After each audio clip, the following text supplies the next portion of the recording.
Welcome to Donmar TV News Channel. Okay, update tayo kay BBM at sa ating bansang Pilipinas.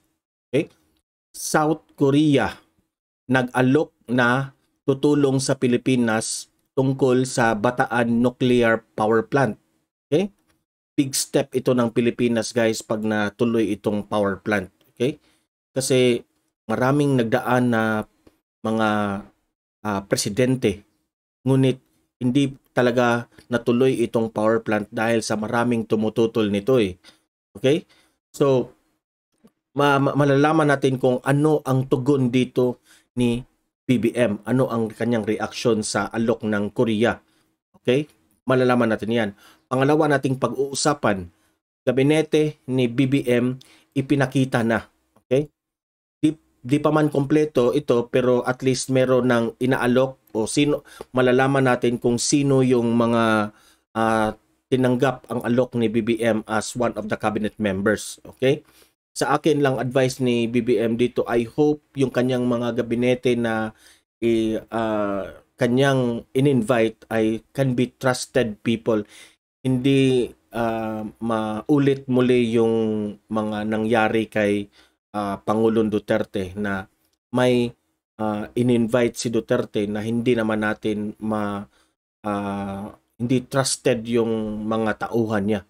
Okay? Merong nagtrahidor sa kanya, no? Sa kabaitan ni Pangulong Duterte. So malalaman natin yan dito sa video na ito. Pero bago ang lahat, guys, importanteng mag-like tayo. Okay? Like and share this video para kakalat ito sa mga taong bayan natin sa Pilipinas, especially sa mga BBM supporters at sa friends and families natin. Like na lahat, guys. Okay? Then share na rin ito sa video. Itong video na ito, i-share nyo to, guys, para lalawak talaga ang makakita nito tungkol kay BBM at si Pilipinas. Okay? And guys, subscribe to my channel, Donmar TV. Okay? Para updated kayo sa mga latest videos na kagaya nito. Okay? And hit the notification bell so that you will be notified kung meron akong bagong videos. Okay? So, let's continue with our unang topic natin. Okay? Ngayon, ano ang tugon, reaksyon ni BBM sa alok ng South Korea tungkol sa Bataan Nuclear Power Plant? Okay? Okay, mag-comment react tayo dito, no? I-play natin itong video, mag-comment kayo at sabay-sabay tayong mag-react sa kung ano ang possible na mangyari tungkol dito. Okay? Play natin itong video. Nag-alok ang South Korea sa Pilipinas na tingnan at inspeksyonin ang kalagayan ng Bataan Nuclear Power Plant. Inihayag ito mismo ni Presumptive President Ferdinand Bongbong Marcos Jr. sa isang press conference kahapon. Ayon kay Marcos Jr., kabilang ito sa kanilang napag-usapan nang mag-courtesy call sa kanya ang South Korean Ambassador. Hindi aniya ito ang unang pagkakataon na napag-usapan nila ng South Korea ang posibilidad ng pagbuhay sa power plant, ngunit ngayon ay magsasagawa na ang mga ito ng pag-aaral at magbibigay ng kanilang mga rekomendasyon. Yung offer nila at yung nakapunta na rito ng mga expert na nuclear power para tignan ang Bataan Nuclear Power Plant para makita kung ano ba ang maaring gawin. Pwede pa bang ituloy o kailangan na magtayo ng bago? What are the things that we will have to do?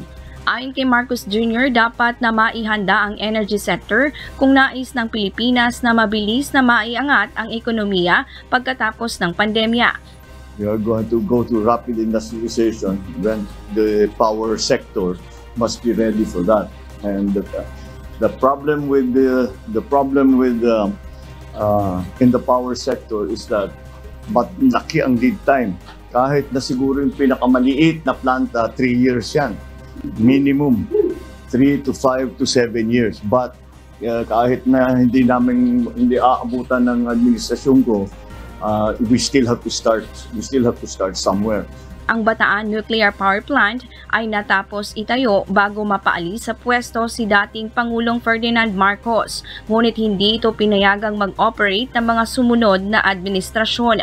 Madalas ang pagkakaroon ng mga power Ipinatigil kasi ito ni Cory Aquino noon eh. Sayang talaga. outages sa Pilipinas at ilan ay naniniwala na sa pamamagitan ng pagbubukas ng nuclear power plant sa bansa ay masasapatan ang kinakailangang supply. Ngunit marami ang tumutol dahil sa pangamba na mangyari rin sa bansa ang Chernobyl disaster sa Russia noong 1986. Bukod sa mga nasawi sa pagsabog sa planta, libo-libo rin ang naapektuhan ng radiation. Samantala, bukod sa Bataan Power Plant Revival, humingi rin ng tulong si Kasi ang problema guys, hindi pa nga nasimulan ang paggawa ng power plant nito. Marami na kasi ang babatikos nito. Alam ko maraming babatikos nito eh, na yung effect sa yung effect sa atin ng kalusugan sa Pilipinas ng mga tao. No, if lagi tayong ganyan, marami tayong mga reklamo, no, hindi tayo uunlad. Yun lang ang aking masasabi. Before ito itutuloy itong power plant, talagang meron yung tinatawag natin na health advisors, no? Hindi ko naman pangunahan, pero meron yan. Yung mga health advisors, kung talagang okay lang ba, dadaan niya na maraming proseso. Marcos sa South Korea upang mapalakas ang Information Communications o IT ng Pilipinas. Janice and Okay, so sabi dito ni BBM, 3 to 5 years ang pagtatayo ng energy power plant. Okay, 3 to 5 years. Sa akin, reaction ko dito is excited ako, no? As mamamayan. Excited ako. Kasi ito na yung hinihintay natin eh. Magiging mura na ang ating consumption ng power. Okay?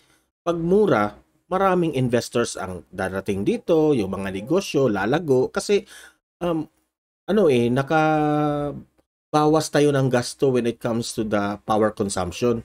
So, talagang na-excite ako. So, this is a big step sa Pilipinas na talagang uunlad ang Pilipinas pag natuloy ito. Okay, reaction ko yan ha. Mag-comment kayo kung ano din ang reaction nyo dito. Okay? At para sa akin, very humble itong si Bongbong Marcos. Iniisip talaga niya ang future ng Pilipinas. Kahit raw hindi siya aabot dito sa nuclear sa kanyang administrasyon, still ipagpatuloy niya ito. No? Hindi na siya nag-iisip kung sa kanya yung credit, no? Ang importante is na-produce niya ang kasagutan ng kahirapan ng Pilipinas through this nuclear power plant na malaking tulong ito sa Pilipinas. Okay? So, if matuloy ito ni BBM, grabe ang legacy ni Bongbong Marcos dito. Kasi hindi ito natapos ng kanyang tatay dahil sa mga maraming bumatikos, pinastep down yung kanyang tatay, at ngayon ang anak ang nagpatuloy. It's a great story, no? Sana matuloy-tuloy itong nuclear power plant para yung history natin masarap pakinggan ang story ng mga Marcoses na ipinatuloy yung plano ng kanyang tatay, magandang plano ng kanyang tatay. Na sana Bongbong Marcos will get yung gusto ng kanyang tatay na hindi natapos. Okay?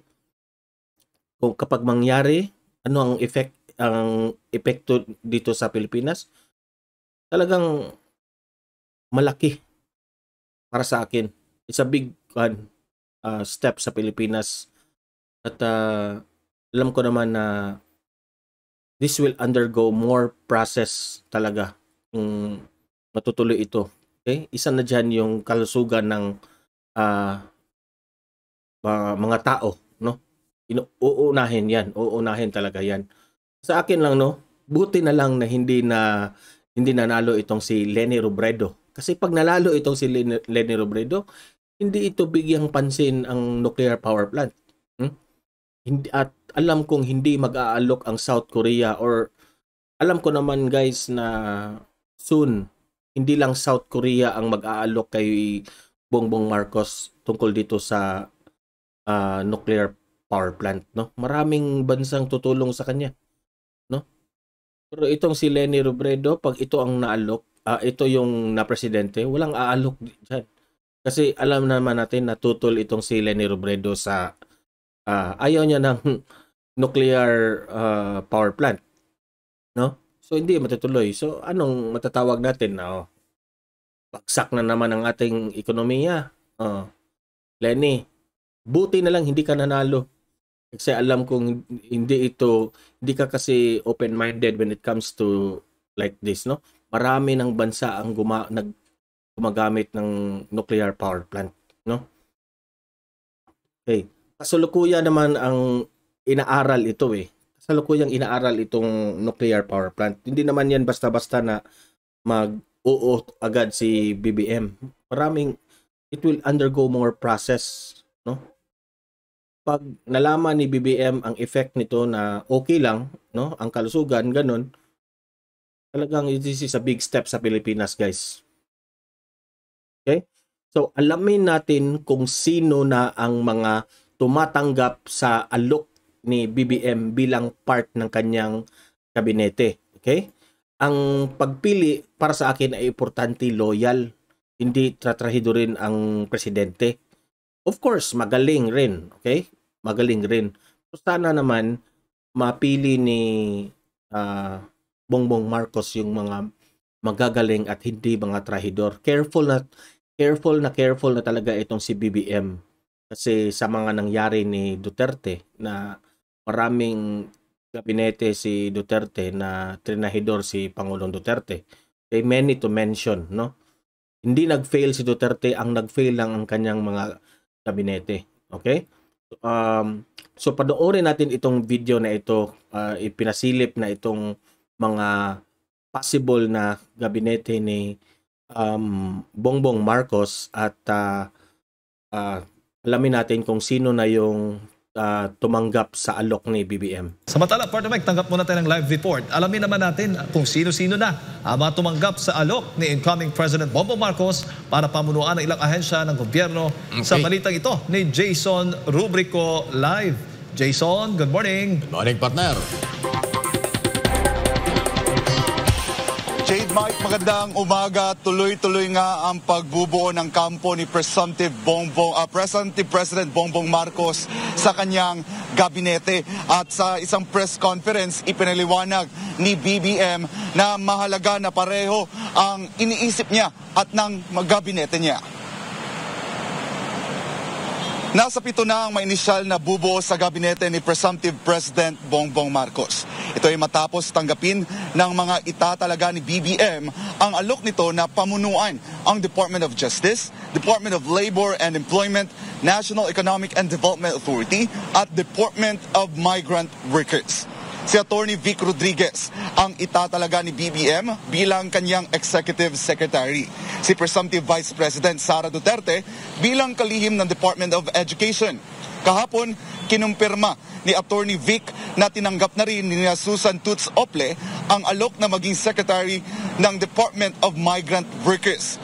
Si dating Labor Secretary Bienvenido Laguesma sa DOLE at Dr. Arsenio Balisacan na pamunuan muli ang National Economic Development Authority. Si Cavite Representative Boying Remulla naman ang bagong Justice Secretary, habang si dating MMDA Chairman Benhur Abalos ang itatalaga bilang DILG Secretary. Pinaorganisa na ni BBM kay Ople ang bagong Department of Migrant Workers upang masimulan agad aniya ang operasyon ng kagawaran sa mismong pagkaupo nito. Paliwanag naman ni BBM na kung bakit niya pinababalik si Balisacan sa NEDA ay dahil mahalaga sa kanya na pareho ang pag-iisip niya at mga miyembro ng gabinete niya. I've worked with him extensively in the time that I was governor. We have very similar thinking in that regard. Kaya't malakas ang loob ko. I know he's very competent. I know his policies are policies that will be to the betterment of our country and for employment, for the development of the economy. Nag-uusap kami ng ilang oras at mukha namang tumutugma ang aming pag-iisip tungkol sa approach natin dito sa mga darating na ilang taon when it comes to the economic managers. Okay, puputulin natin ang video na yan, okay? Sa akin, bakit importante kay Bongbong Marcos ang pareho ng pag-iisip niya at goal ang kukunin ng mga gabinete? Yan naman ang tanong. Kasi na-mention niya yan, di ba? So, para sa akin, useless kasi if hindi masunod ang kanyang mga plano. Diba? Kahit eksperto ang mga kabinete ni Bongbong Marcos, kung hindi naman masusunod ang gusto ni BBM, useless pa rin ang mga plano ni BBM kasi may plano ito Plano ito. So, kaya mas advantage para sa kanya yung mga kinukuha niya sa kabinete, no? Na pareho ng kanyang pag-iisip, no? Sabi niya nagkatukma raw sila. Okay, so that's a good thing, no? Useless kasi kapag hindi masusunod ang plano ni BBM. In the case naman sa Pangulong Duterte, umamin si Pangulong Duterte na there are things sa bagay ng kanyang presidensiya na hindi siya expert, like kagaya ni Duque when it comes to medical, no? Hindi naman nagmamagaling si Duterte dyan. Kaya hinayaan niya si Duque kasi si Duque yung expert, kahit merong mga palpak yan si Duque, no? Pero at least si Duterte ay open-minded, no? Itong in the case ni BBM, may aspect rin sa kanyang bagay na kailangan magkatukba yung kanilang isipan. Dito ko talagang masasabi na magkaiba talaga ang isipan na ang liderato style ni BBM at saka ni Duterte. Okay? Si Duterte is open-minded, more brains, more ideas. Sa ngayon, hindi ko naman sinasabi na itong si BBM ay hindi na tatanggap ng ideas ng kanyang gabinete. Ang sa akin lang is talagang siya yung masusunod kung ano ang mga plano niya. Sinisiguro lang ni BBM na ang kanyang sinasabi sa plataforma niya ay masusunod yun. Di ba? Okay? So, alam ko na ba na si Marcos ay pinaplano niya na ito long time ago. Alam ko, hindi basta-basta ang pagiging presidente. He is already planning and nakakuha siya ng mga ideas ng kanyang tatay at talagang hindi ito in just a snap of a finger na ganyan lang. Ito yung idea ko without even thinking, weighing things kung ano yung possible na mangyari if ganito ang gawin, no? Talagang tinututukan lahat ng bagay. Okay? So, he might ask for an advice or seek an advice sa kanyang gabinete, but at the end of the day, ang kanyang plano ang masusunod. Okay? That's a good leader naman talaga. He will weigh things, no, kung pwede yung mga suggestions, ganun. But ang importante yung plano ay masusunod talaga. Hopefully BBM will achieve, no, his plans dito sa Pilipinas kasi it will be a big step, no? Kasi alam niyo naman yung mga kritiko nag-aabang lang yang sa kamalian ni BBM, no? Pero hopefully, I hope itong si BBM ay hindi magpaapekto sa mga kritiko, no? Ang layunin lang ay pabagsakin ang Marcos administration. Okay? So, hanggang dito na lang itong video na ito, guys. Mag-like and share. Like nyo, guys. Like nyo itong video and share this para kakalat ito sa mga BBM supporters, friends and families natin at sa taong bayan na rin sa buong Pilipinas. Okay? Subscribe to my channel, Don Mar TV, and hit the notification bell para ma-notify ka kapag meron akong mga bagong videos. Okay? So, mahalin natin ang Pilipinas. Have a great day. See you in my next video. God bless everyone.